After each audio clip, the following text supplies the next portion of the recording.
nguzo za kurithi.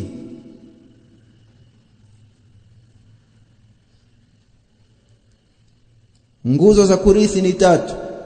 Arkanul irth, nguzo za kurithi ni 3.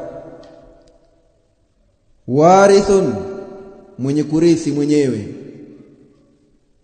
Warithun, mwenye kurithi. Wa mawruthun, mwenye kurithiwa.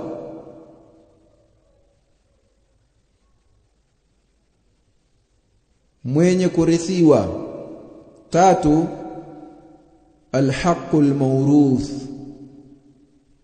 wa huwa almal, chenye kurithiwa ambayo ni mali.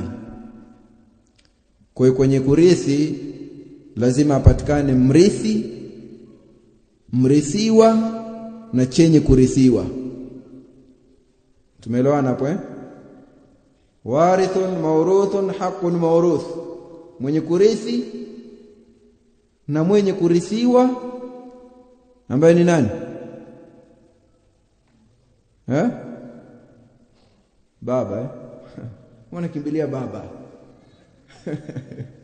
Sio lazima baba, inawezekana wewe pia umekufa babako akakurithi. Kwa hiyo mawruth, mwenye kurithiwa ni maiti au marehemu. Alafu haqqul mawruth au alhaqqul mawruth, chenye kurithiwa ambao ni ile mali. Hivi vitu vitatu vipatikana.